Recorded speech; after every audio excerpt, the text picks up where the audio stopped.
The big five, the elephant, the buffalo, the rhino, the leopard, the lion. And here are the big 5 altitudes you need to know about as a pilot. Let go! Boom! There are 5 major types of altitudes that you want to know about and be able to distinguish one from the other. They can be a little challenging and get a little confusing at times, but after you watch this video, you will thoroughly understand exactly what those 5 are and how to clearly and distinctively determine the difference between all 5. Let's run that thing, the big 5.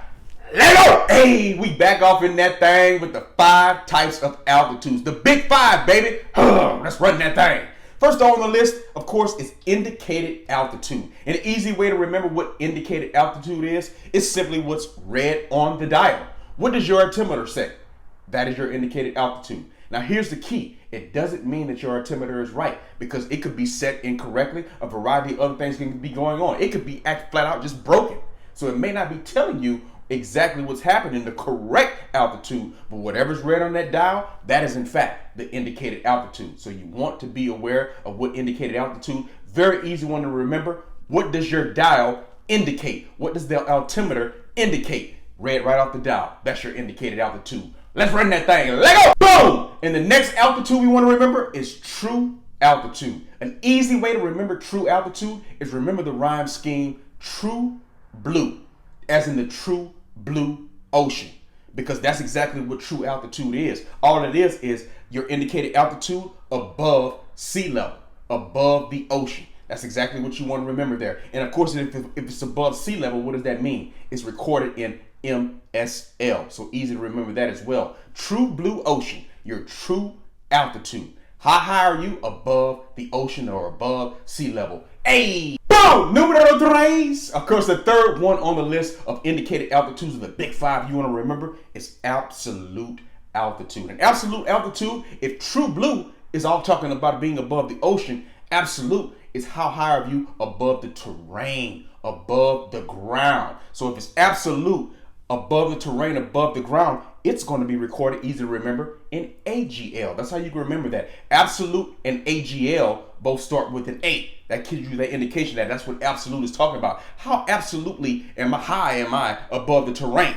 That's what I want to know right now. An example of this, of course, just think about if you're floating that thing in a mountainous kind of area. You may be a certain altitude above sea level, but you may be just scraping barely over the top of the mountains in that particular area if it's really mountainous. So those two are going to vary. You can see why it's important to know both. How high am I above the ocean, above sea level, my true altitude, and then how high am I above the terrain? Because the terrain is what I'm actually going to be flying across. So you want to know both. Run that thing.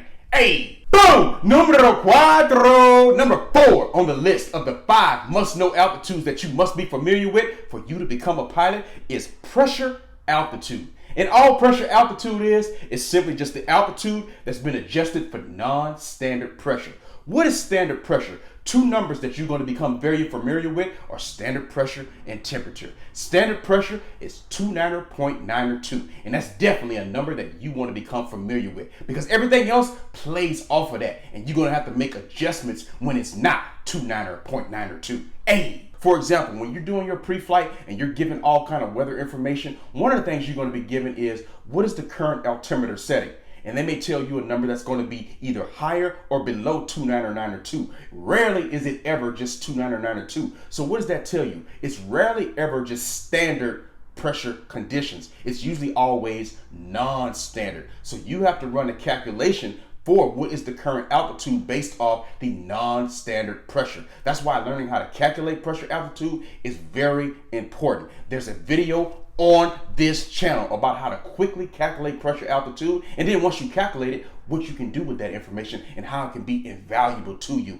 Link at the end of this video for a review about how to calculate pressure altitude. So that's all pressure altitude is. Altitude that's been adjusted for non-standard pressure, and rarely ever are you going to jump in the cockpit and it's going to be standard pressure, just 290.902 on that dial, or that altimeter setting that you're giving is going to be simply just 290.902. It's always going to be some variation thereof, and you're going to have to calculate it. For example, if it's a high pressure system, the air can be thick and your airplane can think that it's lower than normal.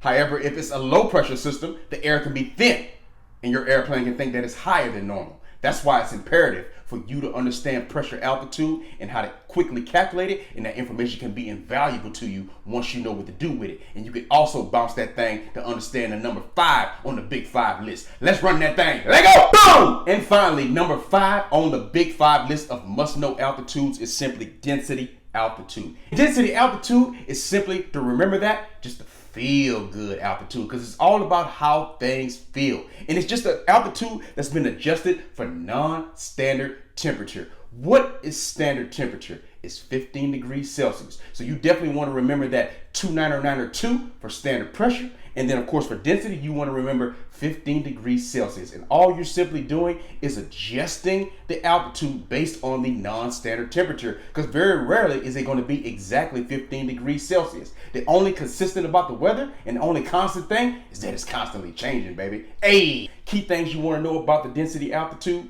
Of course, to calculate density altitude, you need the pressure altitude. You're going to calculate the pressure altitude first, and then you're going to run that calculation off of the density altitude, do your calculations off of standard temperature, non-standard temperature, and get the density altitude. If you want a review of how to calculate density altitude very quickly for any review that you may need, there's a video on this channel reviewing it in detail. Link at the end of this video so you can get on top of that thing. But that's why density altitude is important. It's to feel good altitude.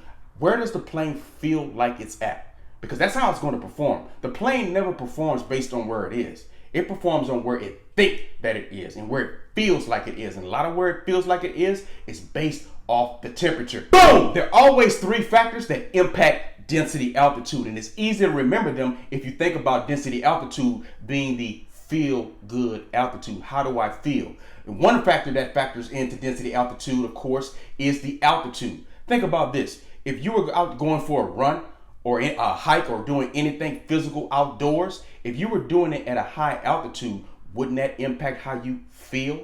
So that is a factor in a feel good altitude like density altitude. The second factor is humidity. The same thing. Let's just say you were running down in Florida, or Texas, H-Town, you know what I'm talking about? And you were running outside and you were trying to get that run in, your exercise.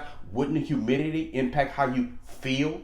So that's how you can remember that as well. And then the last factor is the temperature. If it's blazing hot outside, wouldn't that impact how you feel?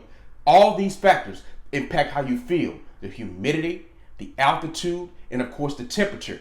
Those are the 3 major factors that impact density altitude. That's why you got to calculate that thing and adjust it for non-standard temperature. Boom! And these are the big 5 must know, just like the big 5 in Africa worldwide, baby. Elephant, rhino, buffalo, leopard, and a lion. Don't forget to like this video, comment on this video, share this video, and subscribe to this channel. I am Donovan Batiste, and this is Leadership Mindset, a place where you can come for free and fun videos about everything that you need to know for you to become a pilot or to stay proficient. Hey, love you one time, subscribe to this channel.